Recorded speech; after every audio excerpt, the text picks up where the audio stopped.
Hello, everyone. I'm just watching the numbers climb, and wow, this is awesome. Over 100 people in this chat, so this is very exciting.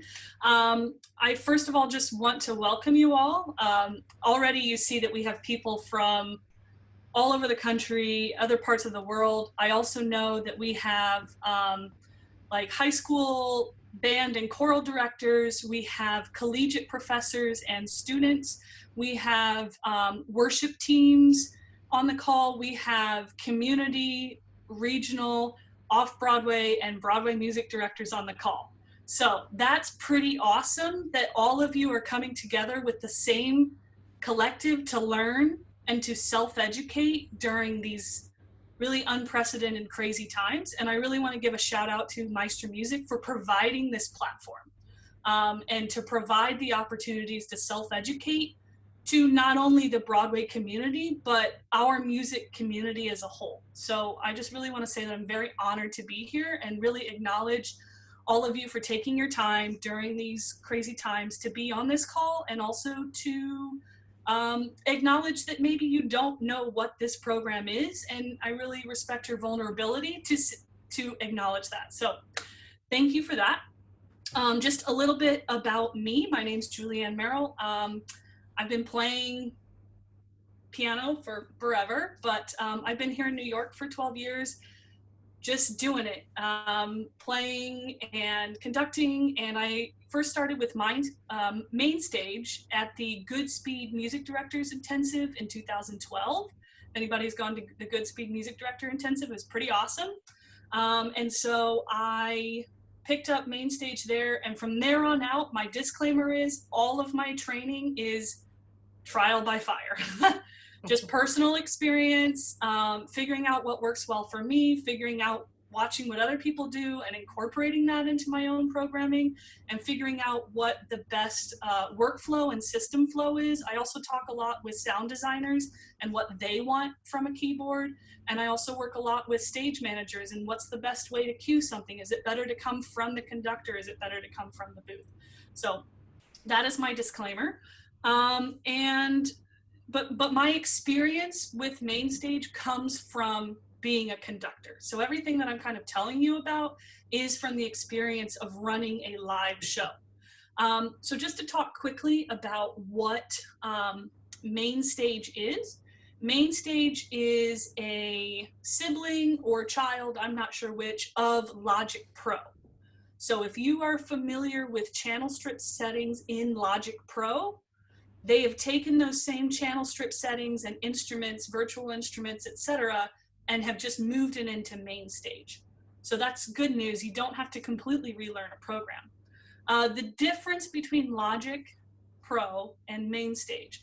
Logic is what's called a DAW, Digital Audio Workstation, which means that you can record, you can sequence, you can mix, you can master, etc. Mainstage is live performance. So Mainstage is what you use to program, and I'm specifically coming at this from the perspective of a keyboard. Mainstage is what you use to program a keyboard in a pit, in a live wedding gig band, in a live worship praise team band, any sort of live performance, as opposed to Logic where you're recording. So I just want to make that clear on what the differences are between the two programs. Mainstage, while we kind of specifically use it for keyboard programming, it is also used in live gigs for, you can plug your microphone in it and run vocal processing and effects through Mainstage. You can also plug your electric guitar, electric bass, and you can use amp modulators, pedal effects, everything's software, okay? So there are ways to do that as well. But that is a different class. The final thing before I want to get into this is to let you know that Mainstage is full of very deep, dark rabbit holes that we could go down, and I'm not going to go down them today. We are just literally going to scratch the surface. This program is very involved, but what I want to get is for, at the end of today, for you to feel like you understand the program, it's not so scary and complicated, and that you have the ability to do some basic programming. Hopefully many of you have noticed there's actually a second class on Thursday, And on Thursday, I will actually be going through how I would program specifically a musical theater show for the pit. Okay, so today is much more like hardware, where we start, because I know that you are only as strong as your weakest link. And if you can't get that MIDI to connect to your computer, that's it, right? The program doesn't work. So I just want to make sure that everybody's comfortable with that. So you will see in the Dropbox link that I gave you, I created a template that you can work on. Even if you don't have a keyboard, all you need is the program. I also already sent you all my presentation deck, so you can either follow along with me, but you can also look at it later. My suggestion to you, because I'm going to be moving quickly, is just follow along on the screen and open up and play with stuff later, just because there's so much going on. Good. Let's see here. So I'm going to start sharing my screen, and I'm just going to be successful. There we go. All right. Can everyone see my screen okay? Mm-hmm. Awesome. So first off, you'll see on the left-hand side of my screen that this is the basic template that I sent you. And then I will get into that. So right now I want to take a look here at my presentation deck. So first of all, I just want to talk about the title, Mainstage 101, so just basics. We're going to talk about setting up, navigating, and owning your rig. Basically, I'm going to go through hardware. I have put links, clickable hyperlinks into your PDF document for recommendations on gear that I personally use and like, and I also think are basically industry standards. Then I'm going to navigate you through the program so you have a general understanding. And then finally, owning your rig. I think this is really important because as musicians, these type of programs can be very overwhelming. We'll say, well, I'm a classically trained musician, or I have a master's in music. I don't understand this program. So what I want to do today is really empower you with the vocabulary and the knowledge so that you can own your rig and understand it, and at least understand how it works and is put together, and maybe be able to program on your own so you don't have to spend that extra $600 in your budget to pay a programmer when you've got not a lot of money to work with. If you're working a large commercial show, hire a programmer. You probably have a lot of other stuff going on, but I just want to really empower you to own your rig. Great, so first slide here is setting up your rig. First of all, Mainstage is a Mac program. It is only an Apple computer program. It is not run on a PC, Windows run computer. So you need a computer. I put here my basic bottom recommendation minimums for a computer. Different types of computers, an iMac, a MacBook Pro, a Mac Pro Tower, a Mac Mini. I would not recommend running Mainstage on a MacBook Air. I don't know, maybe some of you have success with it, but in general, you need a beefy computer, because if this thing crashes, it's tough, especially if you don't have a redundant computer running. So my recommended minimums would be at least a processor i7, 2.5 gigahertz on your processor, at least 8 gigs of RAM. I would really recommend 16, but you could get by with 8. At least 512 gigs of memory. Again, if you can get a terabyte, I would recommend that. And I also highly recommend getting a solid state drive as opposed to like a fan drive, because they burn up faster, especially when you've got your computer on a hot surface. Yeah, so those are my basic recommendations for a computer. If you're gigging a lot, I think a MacBook Pro to travel with, as opposed to being in a pit. In a pit, I would get more of like a Mac Pro Tower or a Mac Mini computer to run. Also, just so you know, is when you are operating a show, your computer needs to be dedicated to Mainstage. I do not recommend it trying to run other programs at the same time, or else again, you might crash and burn. So also to operate Mainstage, you need the program, which there's a clickable link here. It's $29 on the App Store. Not bad for an awesome program. And that includes, and for those of you who have it, that includes like the basic library. Couple notes then: in order to operate your rig, you're going to need a MIDI keyboard controller, which like is a standard 88 key, 77 key, if you want like more of a key 2 type thing. I believe that the Broadway standard right now is the Yamaha S90XS. I use the Yamaha CP40 for any sort of gigging where I'm hauling everything around.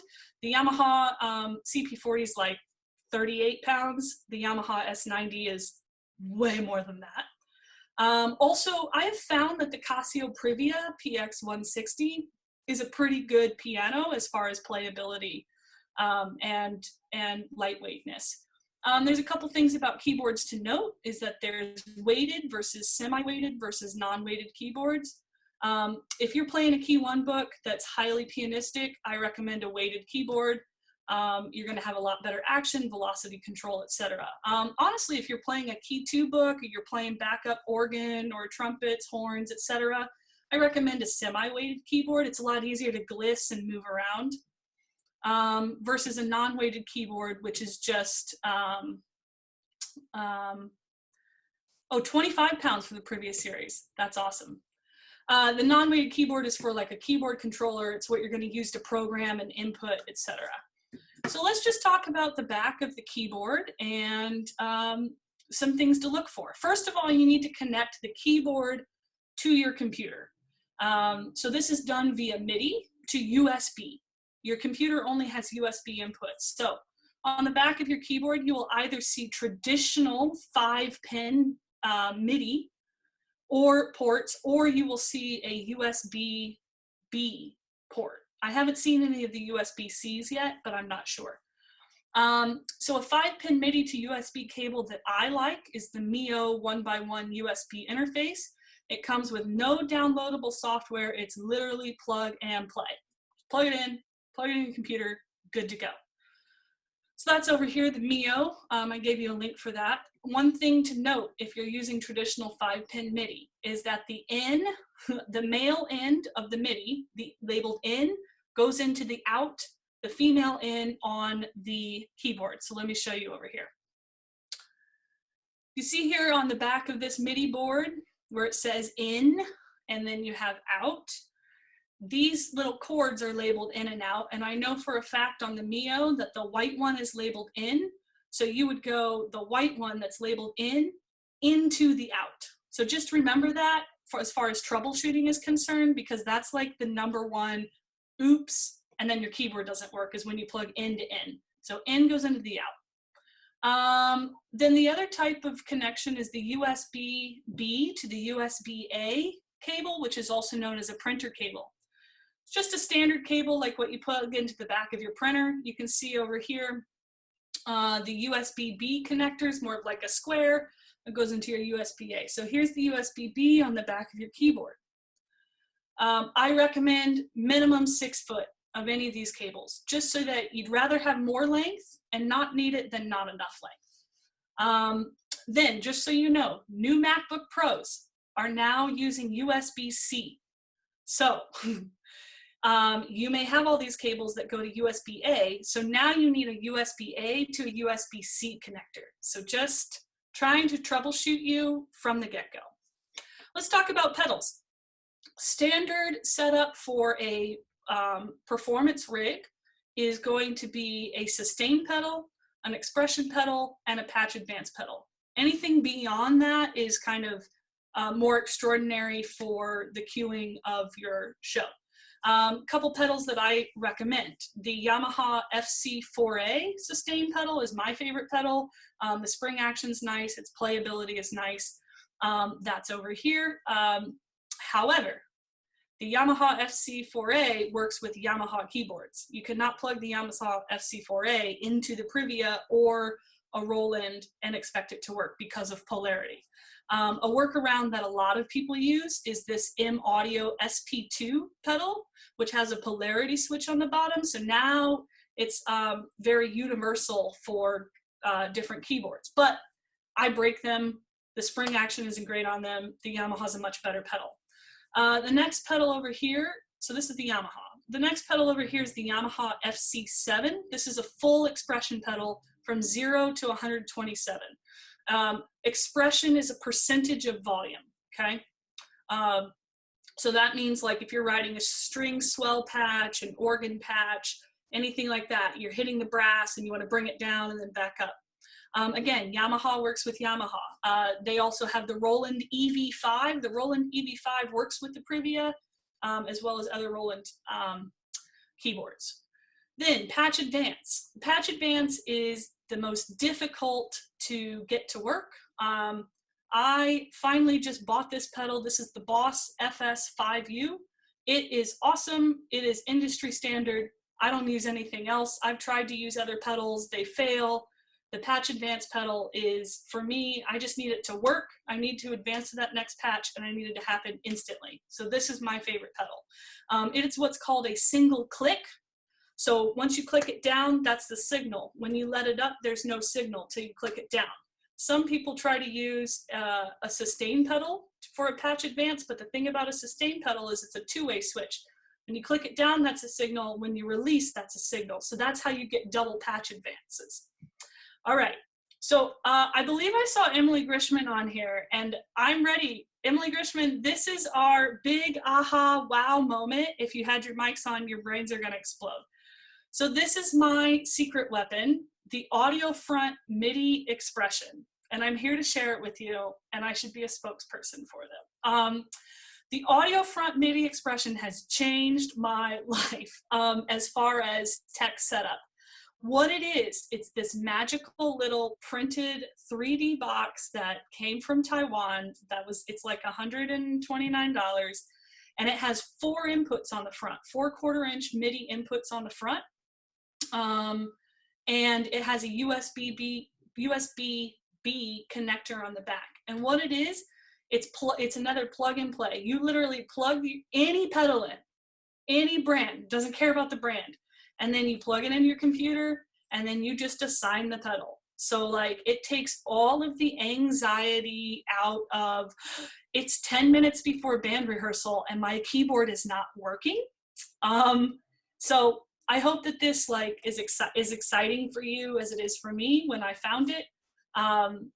Yeah, cool. So the audio front MIDI expression pedal, or the box, I highly recommend.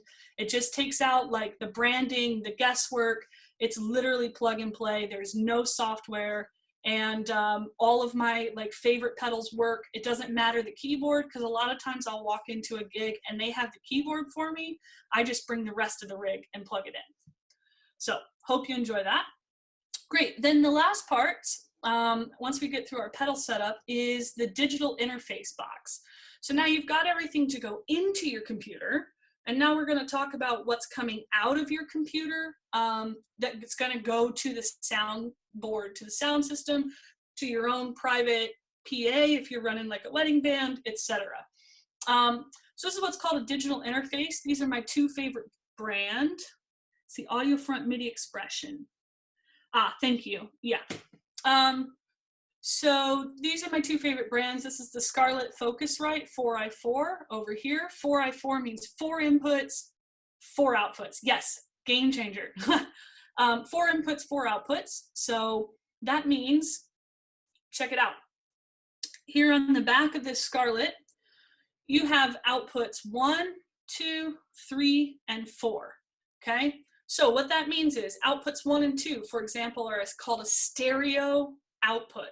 So that means you have a mix of the left and right channels creating a stereo output. Stereo outputs are generally used for keyboard instruments. On a piano sound, I want to send the sound designer a nice balanced stereo output. It gives a very well-rounded tone. However, you've still got outputs 3 and 4. So one time I did a show where they cut the bass player and they put the bass player into my left hand, but they still gave me a lot of pianistic stuff in the right hand, and sometimes on songs, as opposed to just completely splitting the keyboard, I would just have to play piano. So the sound designer wants to treat my bass patch like a real instrument.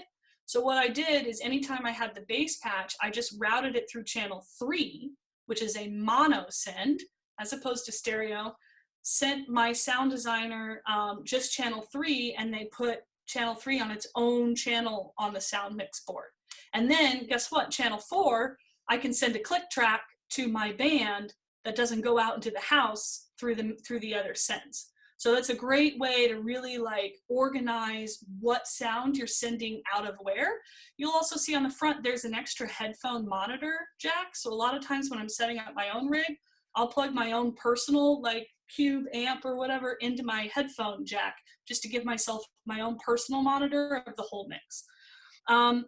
Also, something else to note, you'll see on both the fronts of these, they have these weird looking jacks, okay? What these jacks are, these are female ends that accept both standard 3-pin XLR mic cable. I've got one right here. Yeah.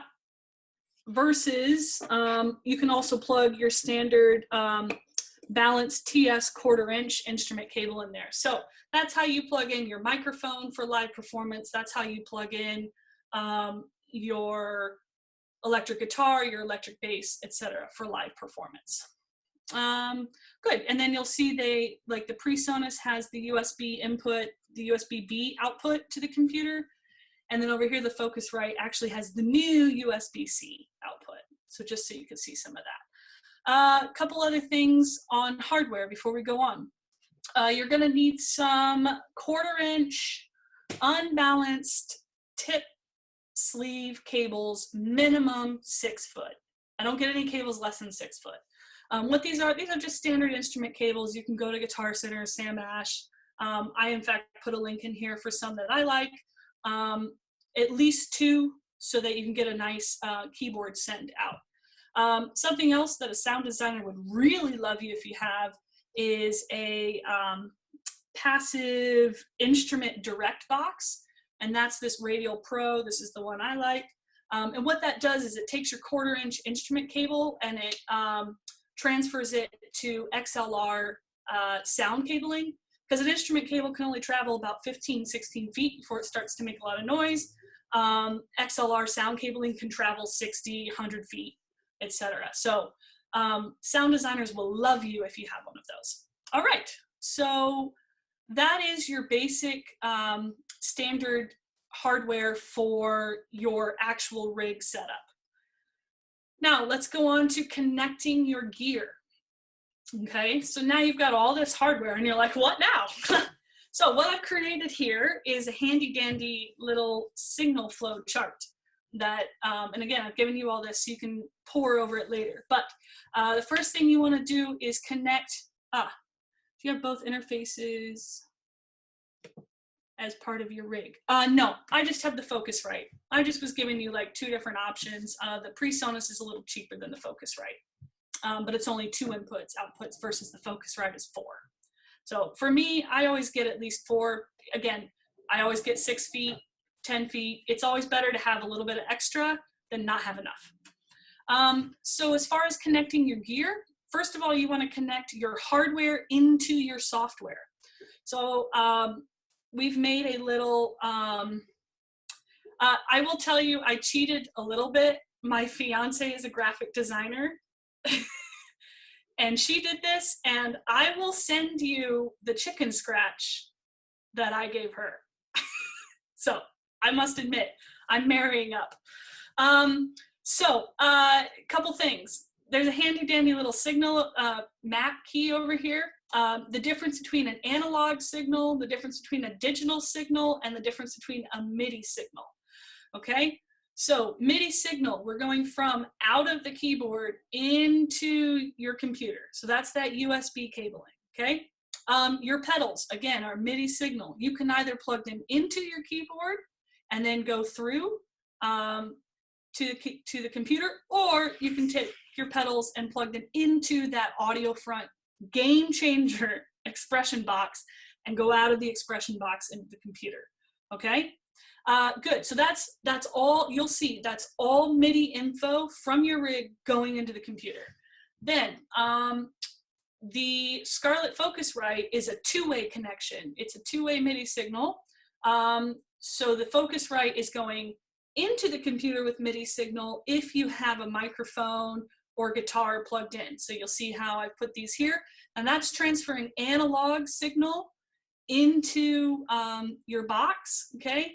then transferring that to MIDI signal into your Mainstage.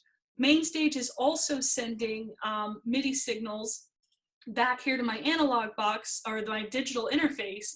And then we're gonna go out of the digital interface into like your personal monitor speakers. And that's also that stereo output, channels 1 and 2, or like that simply the bass line that I panned to, or that I set to channel 3 mono. That's what's gonna go to your sound booth and your sound designer. So it's just super wise to understand kind of the signal flow of everything, because here's the other part of it, is when things break, there's that sense of panic, especially in the middle of a show. So yes, I am very prepared for the musical theater apocalypse. But that is part of live performance, and especially being a music director, is like basically when the shit hits the fan, how do we continue without the audience even knowing that there was a problem? So the more that you can understand your rig and how it's put together and how to have a dialogue with your sound designer, just so you know, that's something that we're going to be talking about in the next class, is vocabulary and just general sound things that you should know about your rig. The DI is sending MIDI signal to the computer. We're going to call it a digital signal. I'm not totally, it's a little shaky, but I do know that you plug in the guitar and the microphone, and then the digital interface takes all of that and it shows up on the computer like magic. No, you do not need a digital interface between the keyboard and the computer. That's all done through the MIDI cabling. My computer, yes. So a USB hub is your friend. A USB hub, buy them on Amazon or whatever. They're like 10 bucks. I have extra ones in my supply box for when the other one breaks. Okay, so basic signal flow, you're going to connect your pedals into your keyboard or the MIDI expression box. You're going to connect the keyboard and the MIDI expression box to your computer via USB. Then software into your audio output hardware, which includes your direct digital interface. Connect your digital interface box to your computer via USB. Okay, now here's where it gets fun. You're going to set your computer sound preferences, your input outputs, to be your DI. Oh, thank you, Sunny. Yes. Why does the signal need to go to the computer rather than directly? Yes, so it's for effects processing. So if you've got a microphone that then you want to add a vocal transformer or an EQ, it's all just digital effects processing.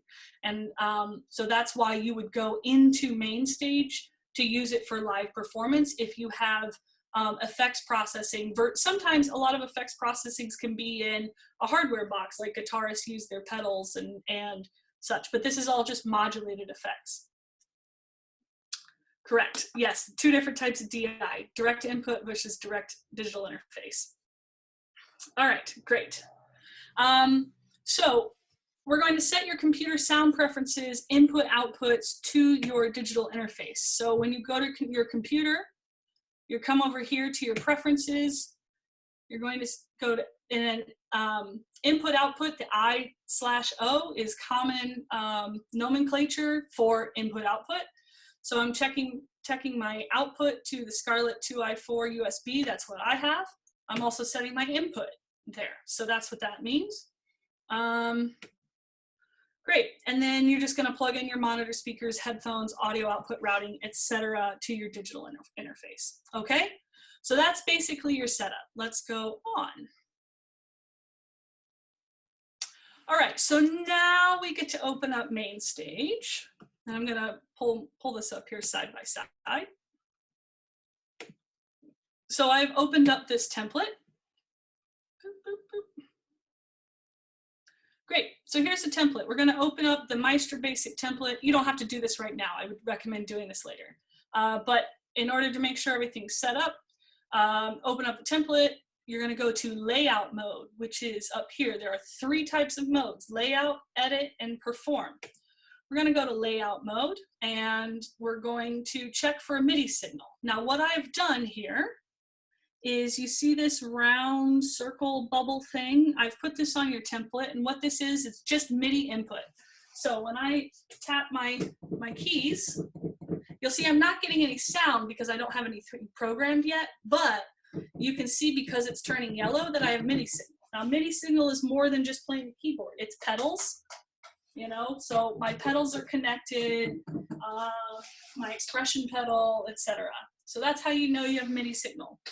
Then we're going to go to preferences. If your MIDI connection was unsuccessful, then you're going to select MIDI setup for audio MIDI window. So I go over here to Mainstage preferences. I'm going to come over here to MIDI. I'm going to go over here to setup. This is going to pull up like your audio MIDI setup, and then you're going to come over here to window, show MIDI studio, and then you could start to troubleshoot and see like what things might be connected. My keyboard is this USB Uno MIDI interface. That's my cabling. So you can kind of see what's connected. Maybe something is not working there. So that's just general troubleshooting. Mine's all connected. Great. If MIDI was successful, I'm going to select audio and set my input output and advanced audio preferences.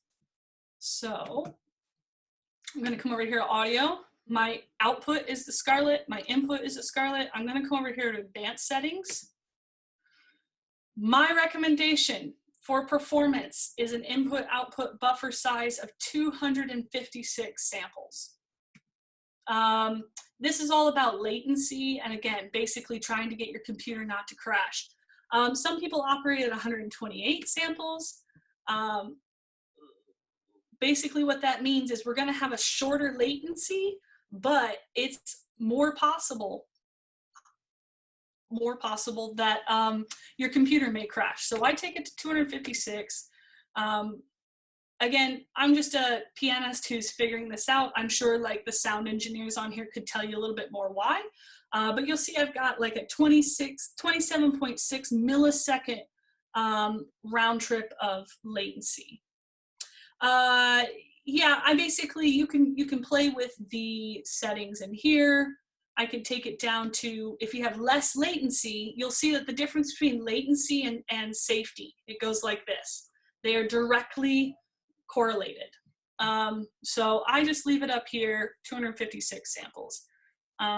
Great. So now that's all done. So now you should be set up as far as the keyboard and your hardware are all working together. Then we're going to come in here to layout mode, and this is where we map our pedals. Now, again, with my magic audio expression box, this is so simple, but just a couple things. The way that you map your pedals is you come in here, and if you're using my template, I've already put everything in. You'll see here the pedal board.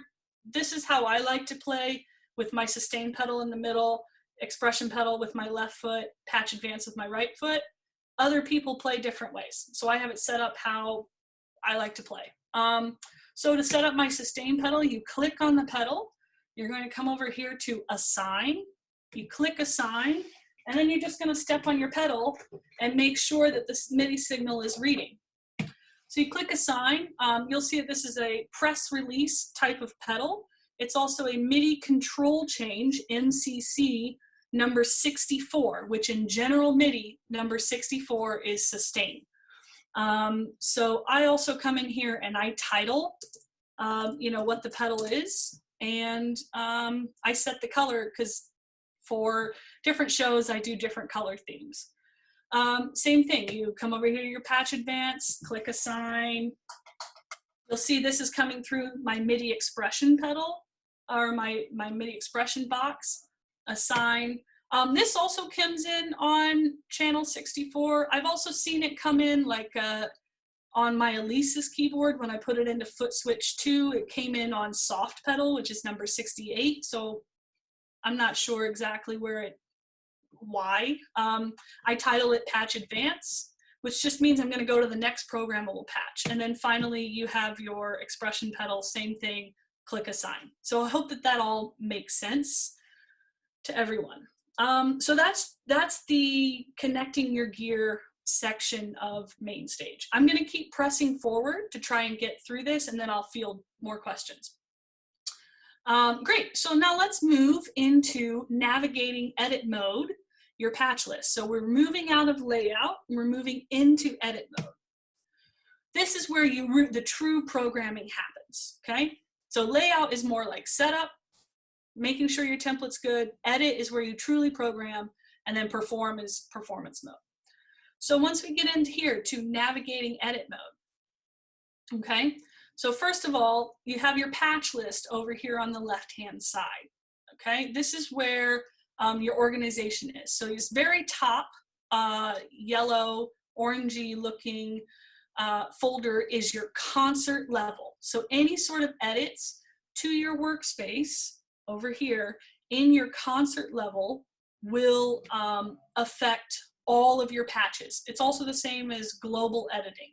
So if I come in here and edit my pedals or map different parameters, like see right now my patch advanced pedal is mapped to go to the next patch. If I were to change that and say, oh, I'm going to change it to previous patch, now everything that's inside of that concert level, now that pedal is doing that, okay?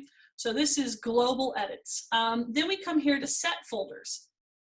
Set folders let you organize patches. So simply to create a new set, you're going to come over here and click the gear symbol, and you're going to come over here to new set or option command S. Sets are really just organization. They can be organized in whatever way works best for your performance. Okay, so wedding band, you might organize it by first set, second set, third set. A worship team, you might organize it by like prelude or opening or like worship section. For a show, I generally use these sets as the title of the song and then everything in between. Good, then we move on to patches. Patches live inside of sets. You know, it's just basic folder organization. Patches are your basic programming block where you can add your instrument channel strips. So multiple instrument channel strips can be added to patches. To create a new patch, you click the gear symbol, again, over here, and you're going to create a new patch. Or you're going to press Option Command N. Just so you know, the goal of live performance programming is to efficiently move through an organized patch list in descending order. Okay, that's like the goal, is once you're up and running and everything's programmed, you just want to like be able to play and click that patch advance and be exactly where you are. I've given you a couple examples. Here's just that basic patch list I gave you. Here's kind of all the menu items when you click that gear symbol. Over here, which is looking forward into Thursday, from the beginning to the end in descending order. So we're going top to bottom. Over here is Fun Home, a fellow maestra, Janine Tesori show. Fun Home over here, this is like what my programming looks like for the show. You'll see there's not a lot of patch changes in the piano conductor book, but you'll see I organize it by the song title and then the patches in there, okay? And then I also number my patches in ascending order, okay? So we're starting at number 1, number 2, 3, 4, etc. Great. So I'm going to move forward. Now our next mode is channel strips. Okay, channel strips are over here on the right-hand side. Channel strips are now your building blocks of your patches. They contain the instruments and effects for the sounds that you use in performance. So to add a channel strip,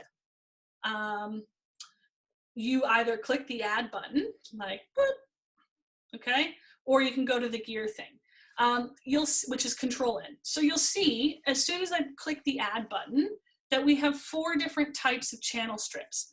They are a software instrument, which is your MIDI sounds that come with Logic, come with Mainstage. You can buy MIDI sounds. There's a whole world to be explored, but that's what software is. It means it's MIDI, okay? Then you can actually have audio. So that's where you're going to plug in your microphone for your vocal processing. That's where you're going to plug in your guitar, your bass. That's as well as sound cues and things like that. Click tracks as well. Auxiliary sends are sends to the bus and patching. So that's where you can add reverb, delay, any sort of overarching compression effects, mastering effects, etc. And then finally, external MIDI, which means let's say you're rocking the Yamaha S90X and you really like, oh, what's the really good patch on there? Kelly Thomas used it, right? For Once on This Island. The steel drums patch is really awesome. So you can actually take the onboard sound from your keyboard and run it through MIDI and have it play through Mainstage. So then, yes, so then there's a way to combine your programming using your onboard sounds, or like I know Roland users, Roland keyboards, like they love that classic DX patch in the Roland instruments, and they want to bring it into Mainstage. So that's a way to do that. Cool. So I'm going to create an instrument patch here. And then I've just given you like this diagram of the channel strip components. They're the same channel strips as Logic Pro. So if you already know it, you can create an instrument over in Logic Pro and save it. And then you could just load that instrument directly into Mainstage to play it live. So I'm not going to go through it right now, but you can see you have your mute solo buttons here at the bottom. So if you want to audition an instrument, you can change the panning. You could pan to channel 3, you know, far left. You could pan to channel 4, far right, far right. There's lots of ways to do that. Then you can also control your relative volumes. So let me get into, I'm sorry, I'm just rushing through a lot of this, but let me get into channel strip inspector. So we added a channel strip over here, but look, it has no instrument. Oh, I accidentally clicked it as an external instrument. Delete, hang on. Let me add a software instrument. Great, so now I have an empty software instrument, right? Nothing there. So I click on it, and now I'm gonna go down here to my channel strip inspector. So first of all, you're gonna see an organized library database of stock and user MIDI instruments saved in your computer directory. You can also search for an instrument by clicking the gear icon over here, find in library, and it'll look. So let me just give you an example. So let's say, also I equate like these base level instruments that come with the program. Like if you ever played like Need for Speed Racing on PlayStation, etc. Like you get your basic car, it drives, it wins races, you make money, you take that money and you reinvest it into your car. You get like the flamethrower on the front, you get the stripes, you get better brakes, you get a better engine block, etc. So I take money that I make on gigs and I reinvest it back into my rig and I buy nicer pianos, nicer effects, etc. Okay, so there you go. Good, so I'm gonna add, for example, you'll see Logic has done a lot of work on the vintage B3 organ. I'm gonna come here to vintage B3, you'll see there's even more instruments inside of here. I'm going to come here and just pick the classic rock organ. Check it out. I'll turn up my volume for you.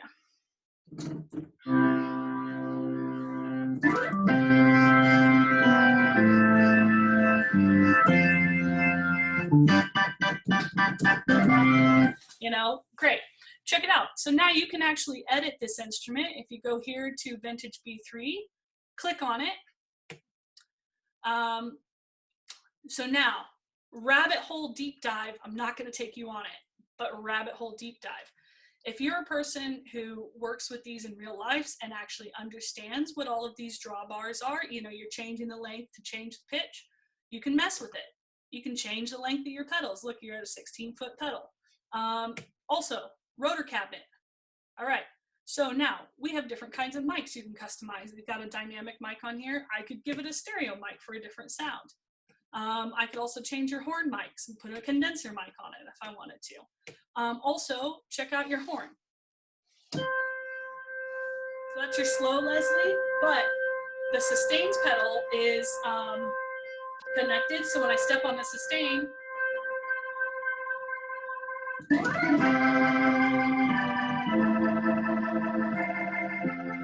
or I can be like,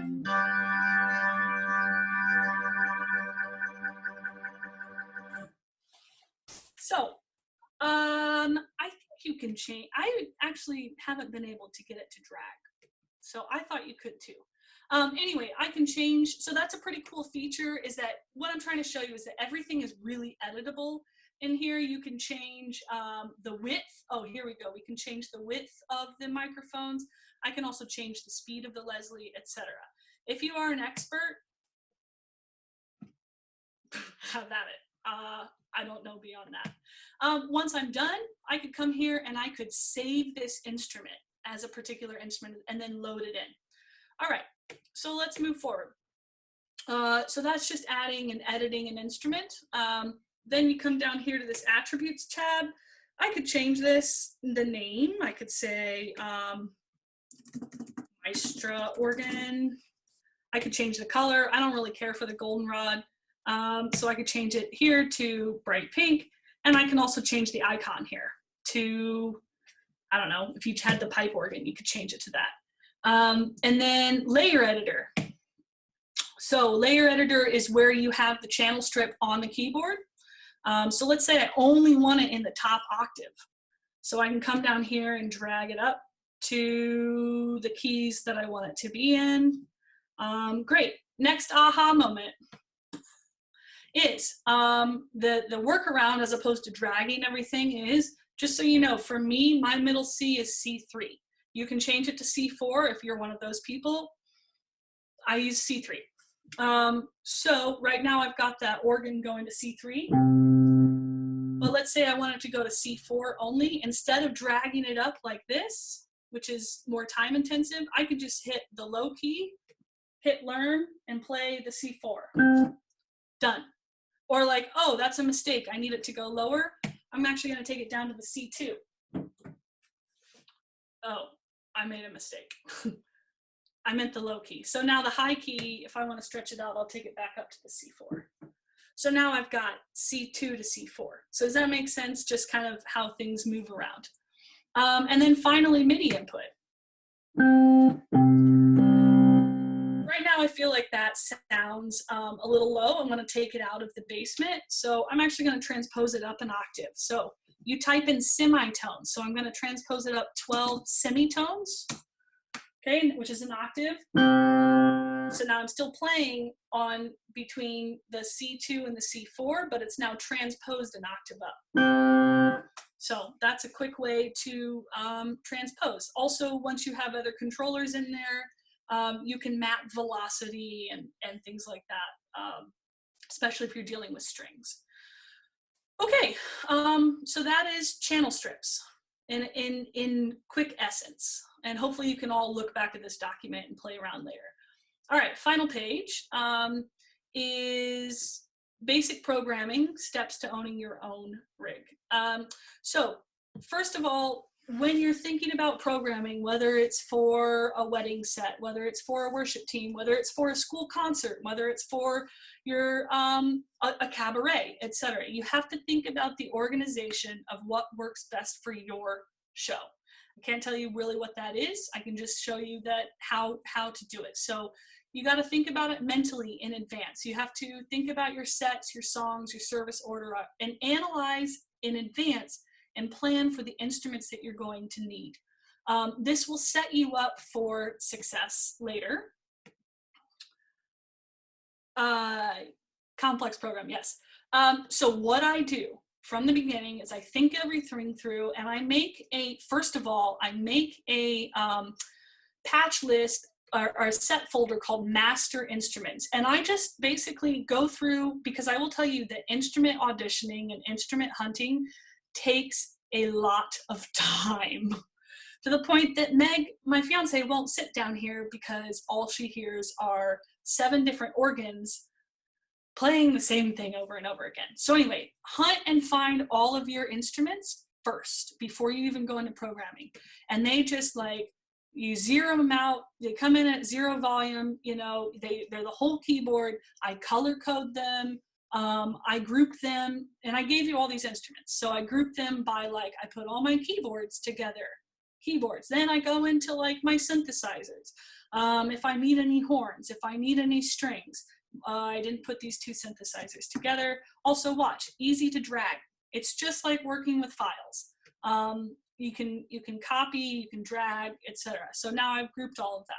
So once you have your instrument library complete, you know, well, first of all, you plan for everything, open your new project from your desired template. I gave you this template, or if you have another template, title it, you know, do all of the setup. Great, so now I've shown you how to add a patch. So like if we So for example, if I was to come in here and add that organ, I'd come in here to new patch, right? I'd come up here, oh, my screen sharing settings are right there. I'd come in here, add a channel strip, software instrument. If I had saved that, oh, no, if I had saved that organ, I could come down here and it could be there, but I'm just gonna pull up this classic rock organ. Great, so now that's added to my master instrument list, okay? So now once you have your master instrument list, then, right, so we went through all this, click on the channel strip, etc. Repeat process until master instrument list is fully populated. I would consider this instrument list now to be fully populated. Now we're getting into the actual programming. So I'm going to delete this because I just want to start over. So here's a clean patch. All right, Emily Grishman, you ready for your next blow your mind aha moment? We are going to be using what's called aliases to program. And what this means is instead of going here and adding a patch through here and all of that stuff, we're going to start copying and pasting our master instrument patches into our programming and creating aliases. What this does, it uses less RAM and memory. RAM and memory are interchangeable in that scenario of on your computer. So it's always pulling back to the instrument. The other thing to note is that when you're using an alias, if you decide, oh, after you're done with all that programming, I really hate that organ sound. All you do is you go to your master instrument list and you edit that patch, and all of your programming patches follow that master instrument. Okay? Yeah, so saves so much time. Now I will tell you that aliases are not affected by volume. So you might change the volume on your master patch, but it's not going to change your alias's volume. But if you add effects, etc., change the instrument, etc., that's going to change throughout your entire programming. So let's say, for example, so we talked about aliases. The way that you do it, instead of your regular Command V, you're going to click Option Command V. Okay? So let's do this. So I'm going to title this. And I'm going to come in here to Steinway Grand Piano on my master list, and I'm going to go Control C, and I'm going to come up here, and I'm going to go Option Command V. All right, so you'll see this little green area. That means that it is aliased back to the Steinway piano. So then I could come in here to Steinway piano and be like, oh, I don't like it, and I can click the Yamaha Grand Piano, and it'll load that file. And I come up here, and it's the Yamaha piano. Cool. I'm going to go back to the Steinway because I actually didn't really like the Yamaha piano. Again, same thing, done. So now check it out. You've got some songs you can play.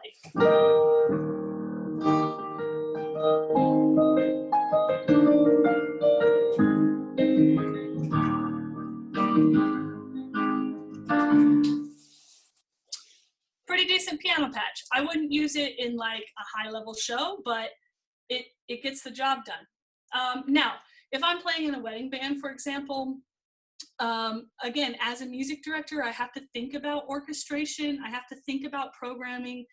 I have to think that like what sounds good with what the other instruments are.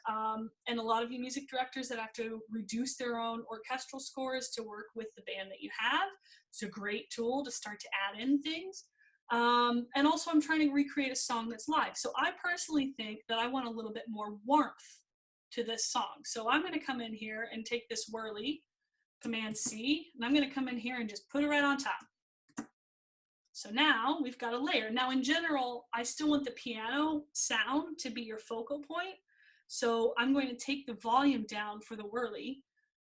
Let's say like -6. Now check it out.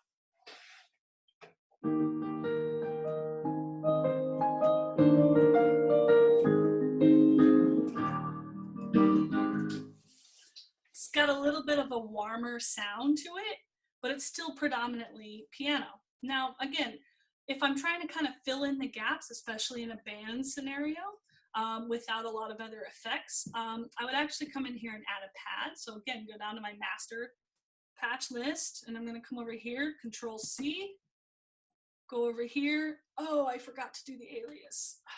Oops. Let me go back here. My bad. Control C. Option Command B. -4, -6. And then this pad, like I just want it to kind of fill in the gaps. Oh no, did I freeze? Oh. Am I back? Okay. Good. So the pad, I'm probably going to take down to like -25. Okay, just to give it like fill it in a little bit. So now check it out.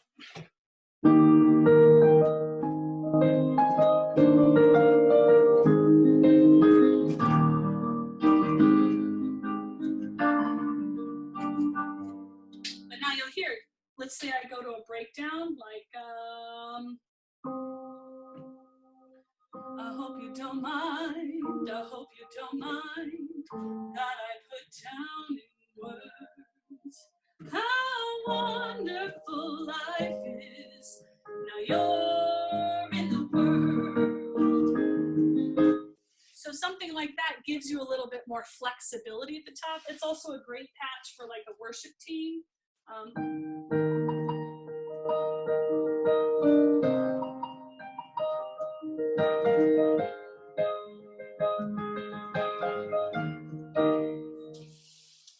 So it gives you some options of programming, and that's all just straight layer programming,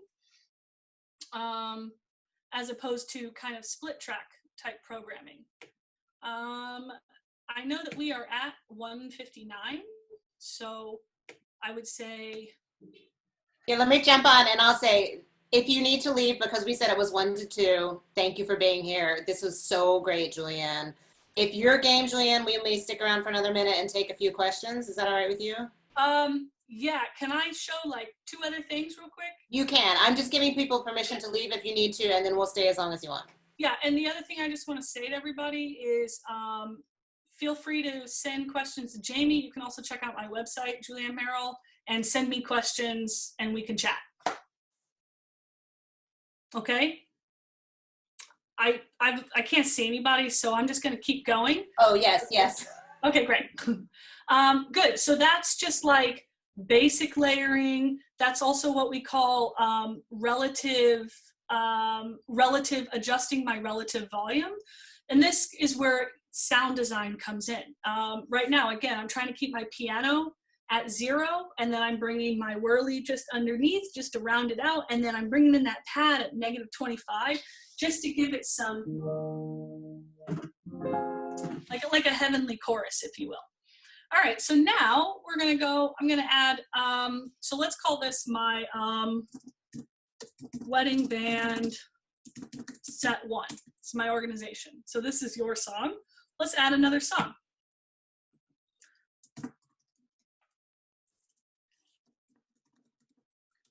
Great, Superstition.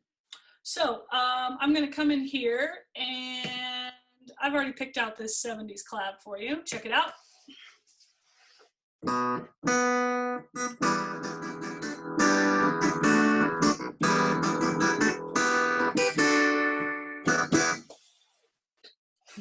We've been watching a lot of Law and Order here. Cool. So I'm going to take that 70s collab and I'm going to Command C. Oops. Command C. I'm going to come over here to Superstition. And I'm going to Option Command B. All right. So now I've got this sound.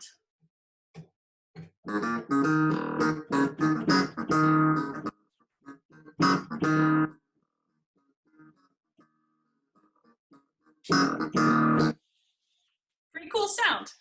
Now, again, because I'm an MD and I'm trying to like fill in the gaps, especially if you don't have a budget for a larger band, you don't have a full horn section, sometimes you only have one horn, so you're trying to fill in the gaps. I will say in general, one of my favorite like orchestration reduction tricks is always have a live instrument play like the lead line and use your Mainstage programming to support, either double in octaves, fill in the gaps, etc. But if you've got a live instrument, put it on, strings, trumpets, etc. Okay, so what I've done here is I've got these pop trumpets for you. So Control C, come over here, Option Command V.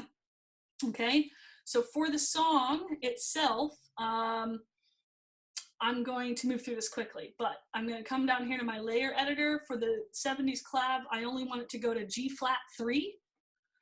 So my highest key for the 70s clav, click learn, G flat 3. Very loud. Pop trumpets, my lowest key, right? A3, so it doesn't overlap. My low key, A3. No, G3. Great, so now we have effectively what is called a split keyboard. Now you'll notice these trumpets are really loud. So I'm going to take them down, -6. Volume. I'm also going to take the clav down a little bit because it's also super punchy, -2. Okay, so now check it out.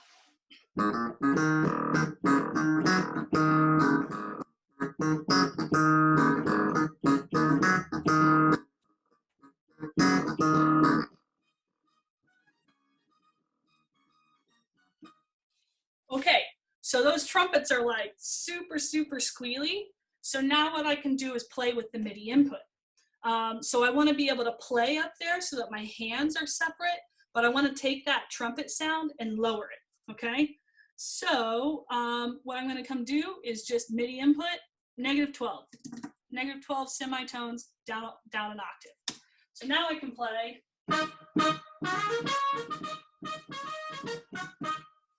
Sounds a lot better. Also, I want more room on my clav as opposed to just right here, because if I keep it in this octave, it makes that level unplayable. So what I'm actually going to do is take the clavinova and pop it up an octave. Okay, so now I'm going to come here up 12 semitones. Yeah, so now check it out. 1, 2, 3. Or I can even take it down here.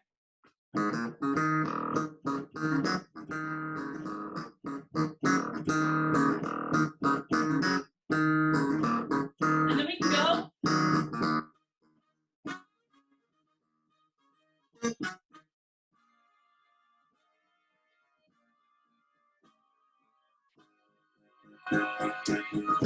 Superstition ain't the way.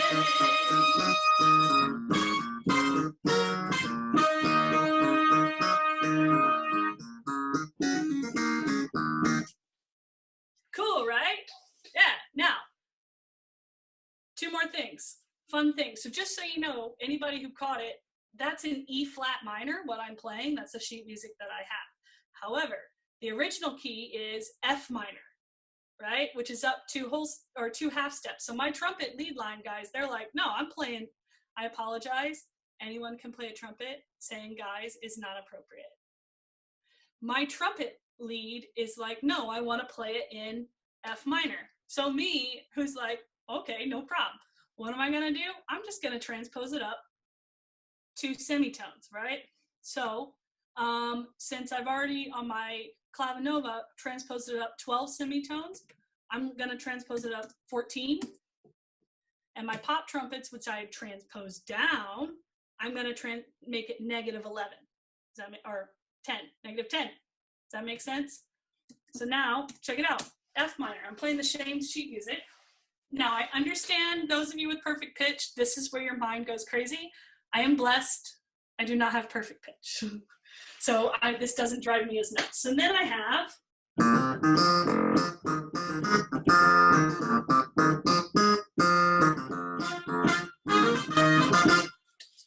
F minor, and then save it. Now, final thing for this, just so you know that Mainstage can do, and this is something else that we're going to talk about next class, is Mainstage is click capable.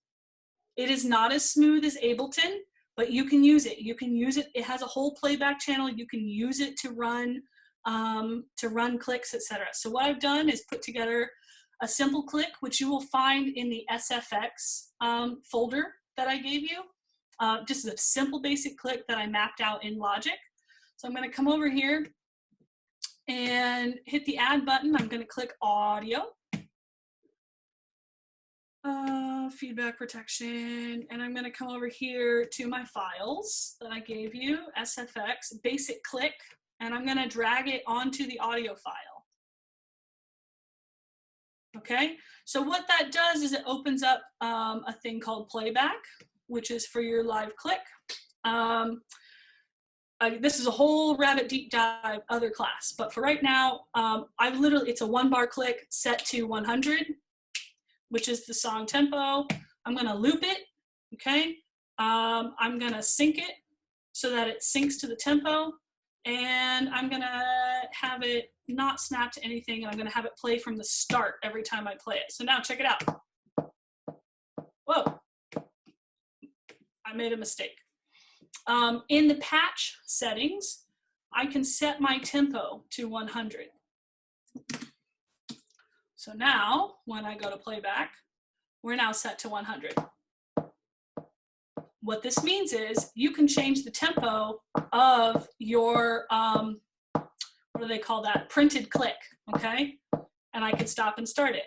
So now, what I've done in your template is I've given you a click button that is editable. So I can come in here and say, this is Superstition Click. Title that. Cool. So that's labeled Superstition Click. I've also, for right now, mapped this button to C7 on your keyboard in this template. You can map it to another foot pedal, or you can map it to a knob on your keyboard. You can do whatever. I've mapped it to that. So I need to make sure that my trumpet is the highest note that it goes to is a B7. So I'm going to click on the high key, learn B7. Sorry. Now my click is already set to that. So then I come in here to my click. This is where I have to do a lot of editing, but I come down here to basic click, playback, transport, and I'm going to play from the start. Okay. So now when I press that, it's going to go. My click starts, and now I have it on a loop, and I've set it to be a start-stop, so it's going to loop until I stop it. So let's say I'm playing your song, Wedding Band Set. We're playing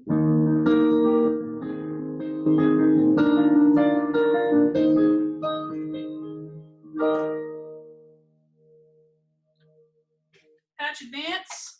We're ready to go. I'm going to go 1, 2, 3.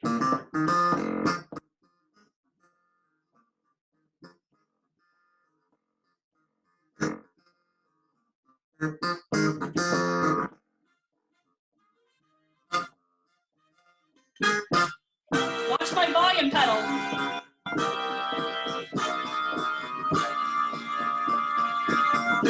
Superstition ain't the way.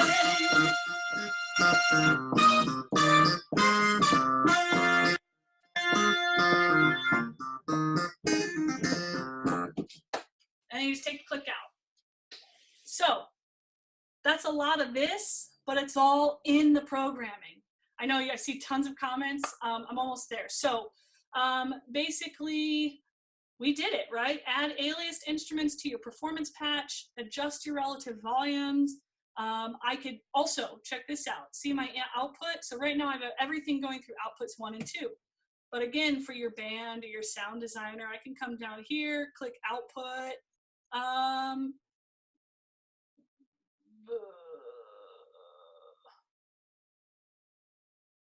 I don't know why I can't send it to 3 or 4. There's a way to do it. Whatever. I can't quite figure it out right now. But so you can change your output to just go like channel 4. So then the click is just going to the band. Also, fun fact, I think that's a little slow for live performance. So I'm going to come here to my patch attributes and I'm going to change the click to, I'm going to just change it up to 104. I just want to like goose it just a little bit. So now in playback, because we've put the sync on, check it out. It's going to play at 104. So I can come back in here.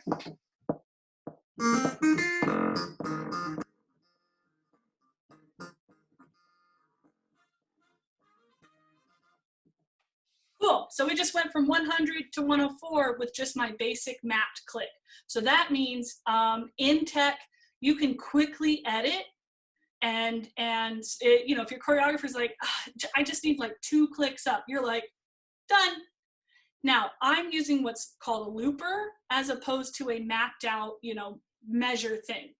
And you can do measured clicks as well, map them out. Everything is programmable. Again, if you're doing like a highly intense commercial show, you're gonna have to move over to Ableton. But for like basic programming stuff, it's all right here. It's all right here. Good. We talked about aliased instruments. We talked about layers, splitting, and transposing instruments. You saw the MIDI input, the editing. You have all these sounds so you can play with them. You'll see that my patch list is starting to be saved. Fun thing you can do is you can import previous patches from like another programming. So watch this. I'm gonna load a patch set that I've saved from like another wedding band gig, and it's called Marry You. Okay, so this is a more advanced patch, and I'm just gonna put it here on performance mode. So now I've got more layering. I'm starting to bring in some synthesizers, etc. So now it's gonna sound like this.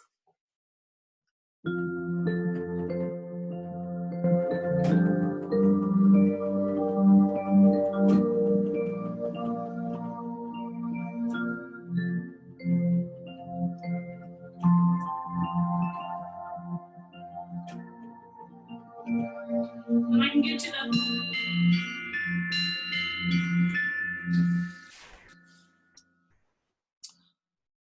also, that's performance mode, what performance mode looks like. So all of that programming I had already saved from another thing, and I can just import it, done, and put it into my programming because I saved it. And then the final thing for you is in your folders, I gave you this Cathedral Sunset Shrek. So what we're going to be doing is some programming. Again, another Jeanine to sorry. I thought it was good to stay in the Meister world. Shrek. So what you should have, and this is your homework for Thursday, those of you who are coming back for Thursday. This is for programming a show. So you'll see this is the Cathedral Sunset transformation from keyboard 1, which is when Fiona, the curse is coming and she'll never be able to turn into a human again in the wedding, etc. So you've got a couple things here: vibraphone, piano, you've got some layer splits, you have this curse synth. Like, what the hell is a curse synth? And as a sound designer, sound person, you're trying to recreate these patches. Also, like, there's not an exact answer to what the curse synth is. It's just you as a programmer and as a music director or whatever you're doing for this, you say, that's a curse synth, right? Then you also have a patch change into clear vibes. So I'm gonna hide my programming for you because I don't want you to cheat, but you should have all elements that you need, as well as like play around in your instrument library. So check this out.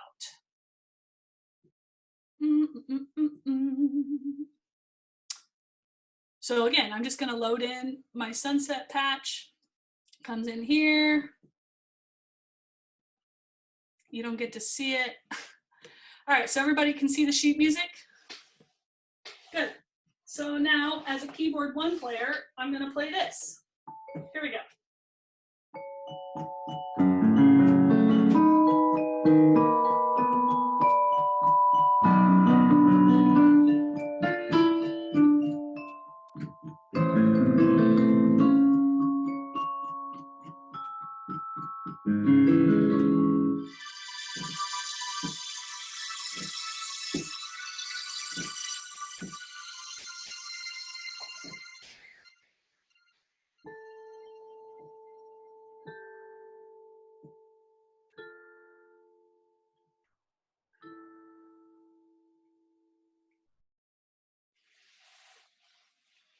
All right.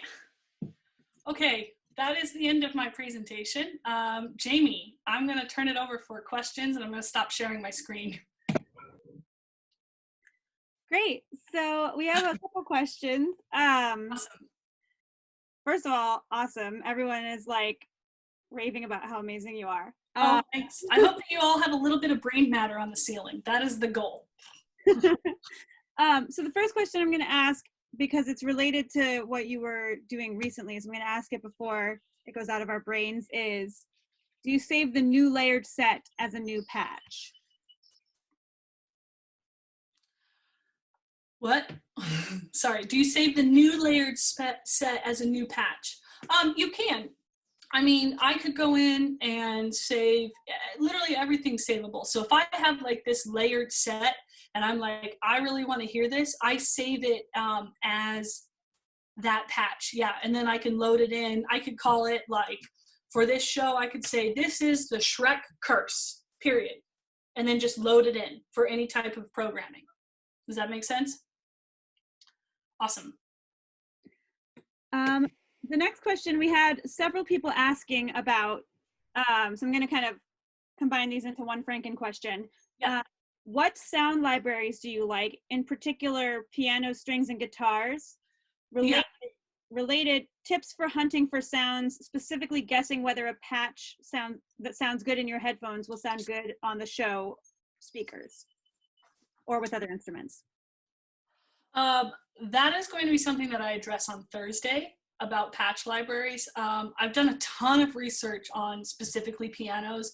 You can start to get into sampled pianos, whether you are using a fully sampled piano where they went through and they recorded that Busendorfer, or like they have the Abbey Road piano from London, the studios, and they went in and they recorded all the velocities on every note, and then they recorded from the microphone from the side or from the front, etc. That is a big patch. It takes a lot of memory. It does sound good. Or they have these new patches that are actually called modeled pianos, where everything is synthesized. The microphone placement is synthesized, the waveforms are synthesized, and it only takes like 5 gigs. So, or I think that the Broadway piano is the Ivory, but that takes like an external drive and a lot of memory. So that is something I will talk about on Thursday, is then like, yeah, your upgrades, right? Like your flamethrowers. I'll put together a list. I'm kind of taking some notes of some things that we want for Thursday. The next question that we have is, again related, but are the basic sounds that come with Mainstage good enough, or do you recommend upgrading them?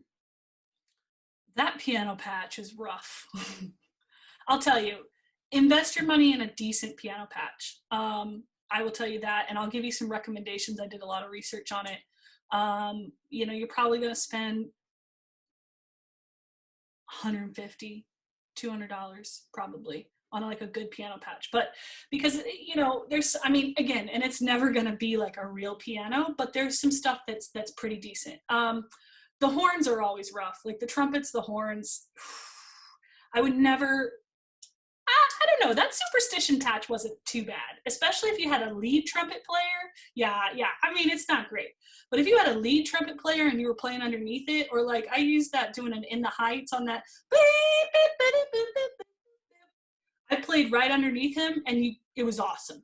So you have to be judicious about your orchestration patch programming decisions. The strings, you know, you can get away with strings. The moving lines are tough, but if they're more like support strings, if you have a real violinist or a real cellist playing the melody lines, you can get away with underneath it. So that comes into orchestration and making those types of decisions. The organ is pretty awesome. The vibraphone patch really cuts through. It's pretty awesome. Some of the bass patches are okay. Sue, I see you. I will never replace you. And then on Thursday, we can take a look at some of the amp modelings that they have for guitar and bass type patches. Yeah. Hey, I just want to say a shout out to everybody. Great job, Jules. And what time on Thursday, please? 1 o'clock Eastern Standard Time. Yeah. Cool. What other questions you got, Jamie? Do people also program with just keyboards, or is it easier to use Mainstage and a keyboard? And have you ever had a scenario where you needed more than one keyboard controller? I personally have never been that cool to have a keyboard stack. I've always wanted that like awesome keyboard stack, but honestly with Mainstage, I don't need it because I just program it all in. So what's the rest of the question? Do people also program with just keyboards, or is it just easier to use Mainstage and a keyboard? It's a school of thought. There are some hardcore Kurzweil programmers out there. I am too young for that, to be honest. Like, just as I was like getting into programming is when Mainstage was starting to come like this, and I was like, I'm just gonna go with Mainstage. So, you know, but there are like hardcore Kurzweil programmers out there, and also if you're a Nord fan, that, you know, that red Nord, like some people like really love that.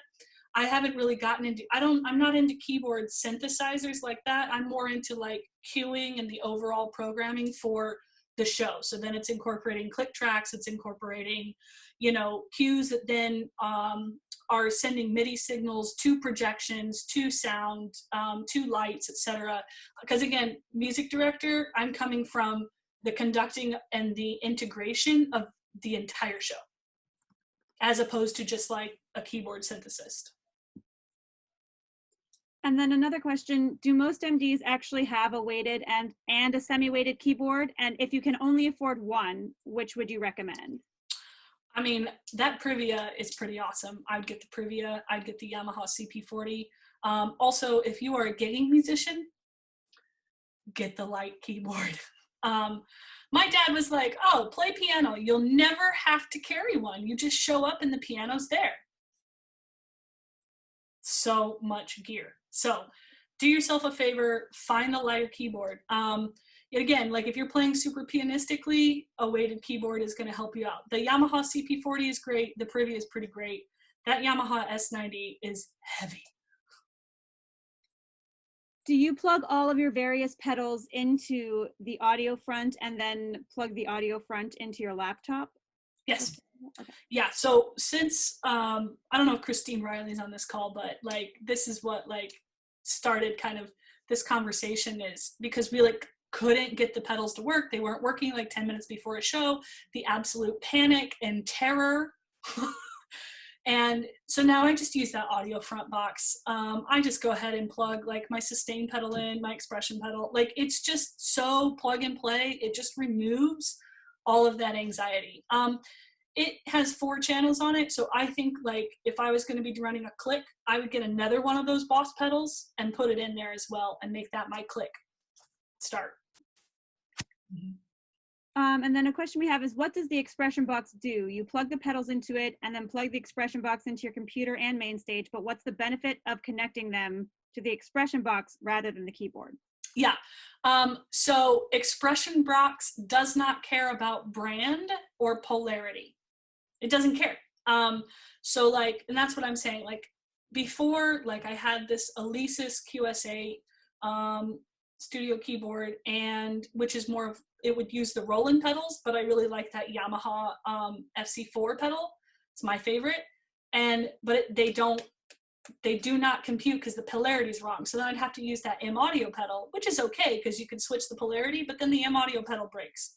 So, but now with the expression box, it takes all of that unnecessary, like, oh, this is a Roland brand, or this is a Yamaha brand, or like this polarity is different. The expression box is like, it's MIDI. It's literally zeros and ones. It's either on or it's off. What are some places to troubleshoot if you're trying to assign hardware and it's not working or not functioning the way you want it to? Yeah, the internet. Doing Google research is how I've learned a lot of this stuff. There are so many people out there with how-to tutorials, but again, go back, number 1, and check that MIDI into the out and the out to the end. Like, I can't tell you how many times I've come in and looked at people's rigs. Alana, are you on here? I did that in like the Hunchback pit. Like they had plugged in into the in, out to the out. Like already you're done. You're dead in the water. So go there and then check your pedaling. Like, are you getting are you getting MIDI signal at all? Is the polarity switched? Or like you may have to go in and assign it, actually click like MIDI channel change, MIDI control change number 64. Like you know that 64 is for sustain, and for whatever reason it keeps popping you up to the sostenuto, which is 68. So sometimes you have to go in and force it manually to comply. Again, Audio MIDI expression box has no more problems. And what's your favorite way to organize patches within sets and songs? Is it by instrument name or measure number? Is there a personal preference? It's all in order. It's all in the play order from start to finish. Yeah, so it's all going, because it's all about the patch advance pedal, because it's all about the ease of live performance. So if you're playing the next song, then that goes after, etc. I organize by, like in musical theater, I organize the songs into sets, like the song title into a new set, just simply because they're easy to navigate. Like when you're in tech and you just need to, okay, go to number 20, boop, you're there at number 20, as opposed to like scrolling through for stuff. But everything is in order from start to finish. And then we had somebody who has played several outdoor gigs with it, with Mainstage, and said that it felt like it was more prone to crashing and freezing. Would you say that Mainstage is better suited to indoor settings? I think it's your computer. I think it comes down to the beefier of a computer you have, the better off you're going to be, the more RAM and memory you have. Also, that solid state drive helps a lot. And also then the settings like your buffer size, your latency, sometimes you're going to have to play with it. And then also just like there's tips and tricks that, you know, again, for another class about like putting your computer itself into performance mode, things that you want to turn off. You want to turn off your internet. You want to turn off your spotlight that's searching constantly through files. Like there's a lot of things that you can trim the fat to make your computer solely dedicated to this program. Oh, I misasked the question before this one with the labeling. So it's actually, are you labeling the patches within a song with the measure number or the patch name? So are you labeling it like measure 6, or are you? Right. So that's going to be for Thursday, but I will tell you that I labeled the patch in an ascending order, always 1, 2, 3, 4, 5. It's nothing to do with the measure number, because for live performance, when you put your little sticker, where is it? Yeah, when you put those little stickers, all I want to see is 2, and I want to be able to see the computer screen or see on the keyboard 2. I don't give I don't care about the measure number for live performance. I just want to make sure that I'm on patch 2. And so what I've done in your template, you'll see underneath the modulation wheel at the bottom left of your template. Let me show you real quick. Screen share. Stand by. Okay, everybody can see my screen. Down here, oh, come back. In this template, do you all see where I says your text or lyrics down here on the bottom left? What that is measure 35. Done. Then I know that that's measure 35. Or I can come in here and say measure 35 beat 4. So now when we come into performance mode, you're like, okay, this is number 33 as far as my patches go, but if I want to see what measure it is, it's measure 35.4 beat 4 is where the patch changes. Does that make sense? Cool. Okay, we're going to do one more question. So when you assign a channel strip for external MIDI, is it going to take the sound from your external source and save it? Or do you still have to have that external source plugged in every time you want to use it? Every time you want to use it, the external source, unless rabbit hole, deep dive, then you can use your sampler, which is built into your, so if you're a Logic user, you have the EXS24 sampler. You can go in and sample that patch from your external instrument, but you have to do all the sampling, hit all the notes, the different velocities, etc., and then save that as an instrument, and then import that instrument. So it's just a lot more work, but you have to use a sampler. Great. And then to everyone in this lovely workshop, I would just say that there's been a lot of really helpful links put into our chat. So I'm just going to remind you that you can actually save this chat in the little 2 box where you can write messages. Right next to that, there's a thing with 3 dots. And if you click that, you can just hit save chat. And then you can save the whole chat from this message. And then you have everything. Yeah. Awesome. Cool. Thanks everybody for hanging out and like going on a deep dive. It's just like such a crazy program. So for Thursday, we're going to be doing some Shrek programming, but go ahead and play around in the program. I left you a couple Easter eggs in the programming and the document, so have fun finding those. You know, I mean, I'm just like spinning on a hamster wheel down here. So, you know, have fun. And I'll see you on Thursday. And if you have any other questions, like check out my website, email Jamie, all of those fun things.